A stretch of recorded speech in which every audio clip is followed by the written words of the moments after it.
नमस्कार दोस्तों, एग्जाम गंगा पे आपका हार्दिक स्वागत है। आज हम लोग ज्यामिति का एक बहुत ही महत्वपूर्ण टॉपिक चतुर्भुज के बारे में डिस्कस करेंगे और इससे संबंधित सारे डाउट को क्लियर करने का प्रयास करेंगे, इसलिए वीडियो के अंत तक आप लोग बने रहिएगा। तो चतुर्भुज में हम लोग सबसे पहले देखते हैं कि चतुर्भुज कहते किसे हैं। तो चतुर्भुज एक ऐसी आकृति होती है जिसमें चार भुजाएं होती हैं। कितनी भुजाएं होती है? चार भुजाएं होती है। चारों भुजाएं एक दूसरे से क्या होती है? बंद होती हैं। इनको हम लोग क्या बोलते हैं? भुजा बोलते हैं। क्या बोलते हैं? भुजा।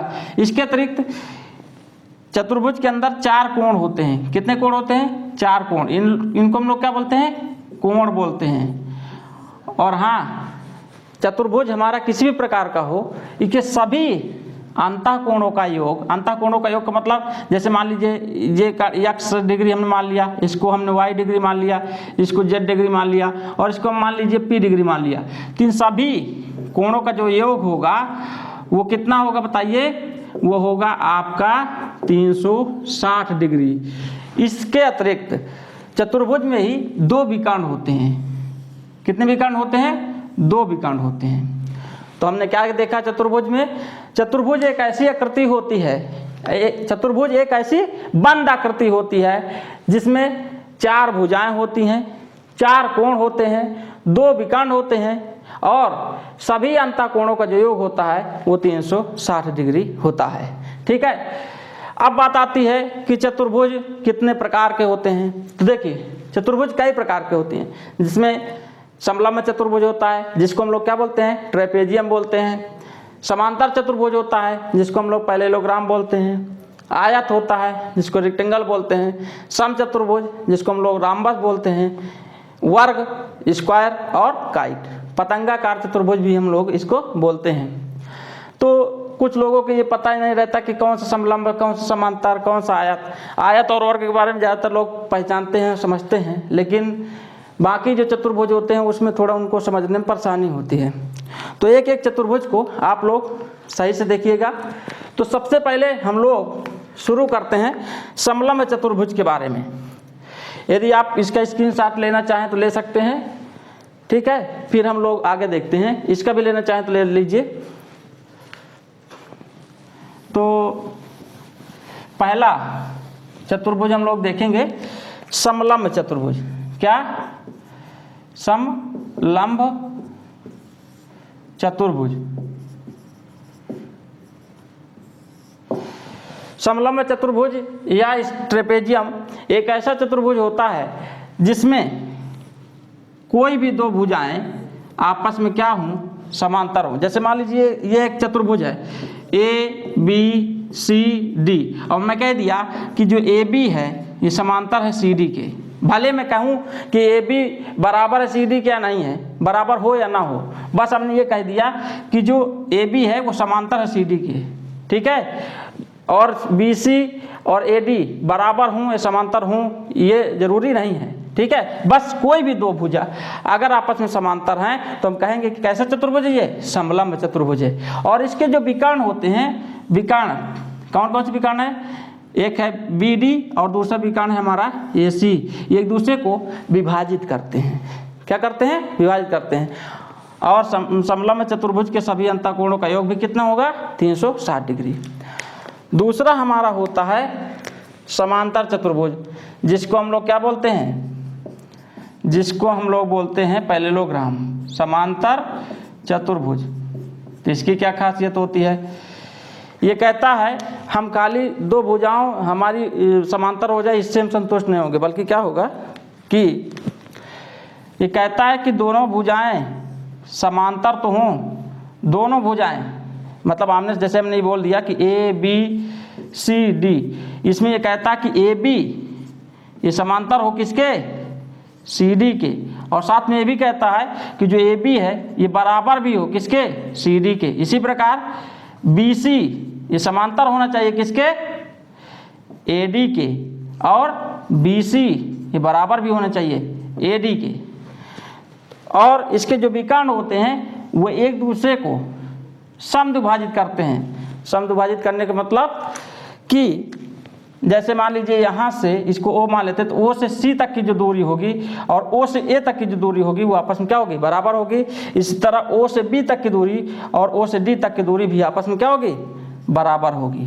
तो समांतर चतुर्भुज में हमने क्या देखा कि आमने सामने की जो भुजाएं हों वो आपस में समांतर होनी चाहिए, आपस में बराबर भी होनी चाहिए, और इसके जो विकर्ण होते हैं वो एक दूसरे को समद्विभाजित करते हैं, और इसके सभी अंतःकोणों का योग भी कितना होता है, 360 डिग्री होता है। तो इस प्रकार से हम कहेंगे कि जितने भी समांतर चतुर्भुज होते हैं वो सबके सब समलंब चतुर्भुज भी होते हैं, लेकिन सभी समलंब चतुर्भुज समांतर चतुर्भुज नहीं होते हैं। अब आते हैं हम लोग अपनी तीसरी आकृति के बारे में, जिसको हम लोग क्या बोलते हैं, आयत बोलते हैं। क्या बोलते हैं, आयत। ठीक है, तो आयत की क्या खासियत है, ये कहता है, जैसे देखिए मैं एक आयत बना रहा हूँ ABCD। ये कहता है कि AB समांतर हो CD के, AB बराबर भी हो किसके, CD के, और BC समांतर हो AD के, BC बराबर भी हो किसके, AD के। आप कहेंगे ये तो समांतर चतुर्भुज में है। इसमें साथ में ये भी कहता है कि जो विकर्ण होते हैं वे एक दूसरे को समद्विभाजित करते हैं, इसमें भी यही बोला था। इसके अलावा इसमें क्या होता है, इसके जो विकर्णों की लंबाइयाँ होती हैं वो बराबर होती हैं। जो विकर्ण हैं BD और AC, इन विकर्ण की जो लंबाई होती है वो आपस में क्या होती है, बराबर होती है। मतलब जितना BD होगा उतना ही AC होगा, और ये एक दूसरे को समद्विभाजित करते हैं, पहला चीज। दूसरा, इसमें क्या अंतर है समांतर चतुर्भुज के, इसमें ये नहीं कहता कि आपके जो कोण होंगे वो कितने कितने डिग्री के हैं, लेकिन आयत में कहता है कि इसके सभी कोण 90-90 डिग्री के होने चाहिए। कितने कितने डिग्री के होने चाहिए, 90-90 डिग्री के। समझ में आया। तो इस प्रकार से हम कहेंगे कि जितने भी आयत होते हैं ना वो सभी के सभी समांतर चतुर्भुज भी होते हैं, लेकिन मैं कह दूं सभी समांतर चतुर्भुज आयत होते हैं क्या, नहीं। और इसी प्रकार जितने भी आयत होते हैं वो सबके सब समलंब चतुर्भुज होते हैं, लेकिन सब समलंब चतुर्भुज आयत भी नहीं होते हैं। हम अपनी अगली आकृति के में आते हैं, जिसको हम लोग बोलते हैं समचतुर्भुज। क्या बोलते हैं, समचतुर्भुज। समचतुर्भुज, तो समचतुर्भुज जिसको हम इंग्लिश में बोलते हैं राम्बस, इसमें क्या प्रॉपर्टी होती है, इसमें जितनी भी भुजाएं होती हैं वो सभी एक दूसरे के बराबर होती हैं। क्या बोला हमने, जैसे मान लीजिए ABCD, तो AB ये बराबर होगा किसके, BC के, और ये बराबर होगा CD के, और ये बराबर होगा DA के। पहला चीज। इसके अलावा इसके जो आमने सामने की जो भुजाएं होंगी वो एक दूसरे के समांतर होंगी। इसके जो आमने सामने की जो भुजाएं होंगी वो एक दूसरे के क्या होंगी, समांतर भी होगी। मतलब कि AB ये समांतर होगी CD के, और जो BC है वो समांतर होगा AD के। क्लियर बात। दूसरा चीज, इसमें जो विकर्ण होते हैं ना वो एक दूसरे को समद्विभाजित तो करते ही करते हैं, पर इसमें एक चीज अलग होता है, क्या, कि 90 डिग्री पे भी समद्विभाजित करते हैं। कितने डिग्री पे समद्विभाजित करते हैं, 90 डिग्री पे। तो इस पे हमने क्या देखा कि समांतर चतुर्भुज एक ऐसी आकृति होती है जिसमें सभी भुजाएं आपस में बराबर होती हैं, पहला चीज। दूसरा, आमने सामने की जो भुजाएं होती हैं वो एक दूसरे के समांतर भी होती हैं। तीसरा चीज हमने क्या देखा, जो विकर्ण होते हैं एक दूसरे को समद्विभाजित करते हैं, लेकिन कितने डिग्री पे, 90-90 डिग्री पे। ये समांतर चतुर्भुज होता है। इसके बाद आते हैं हम लोग जिसको हम लोग जानते हैं, सबसे ज्यादा जानते हैं, और उसको हम लोग बोलते हैं वर्ग। क्या बोलते हैं, वर्ग। इंग्लिश क्या बोलते हैं लोग, स्क्वायर। क्या बोलते हैं, स्क्वायर। तो देखिए, स्क्वायर या वर्ग एक ऐसी आकृति होती है जिसमें सभी भुजाएं बराबर होती हैं।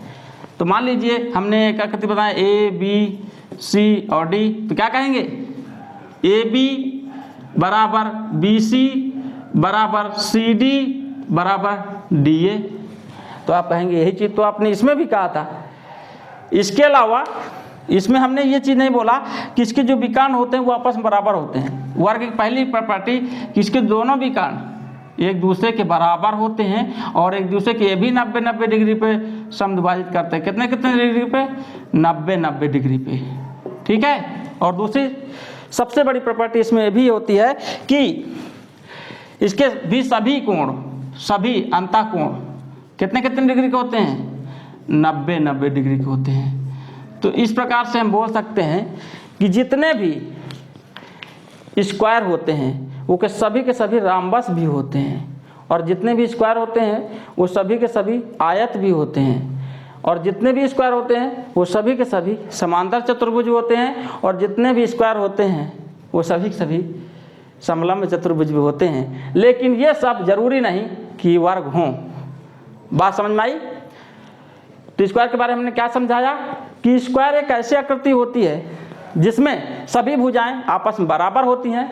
आमने सामने की जो भुजाएं होती हैं, मतलब ये चीज़ हमने लिखना भूल गए कि ए बी ये समांतर भी होगा किसके? सी डी के, और बी सी ये भी समांतर होगा किसके? डी ए के। ठीक है। और इसके जो विकर्णों की लंबाई होगी वो आपस में बराबर होगी, मतलब बी डी ये बराबर होगा ए सी की। बात समझ में आई?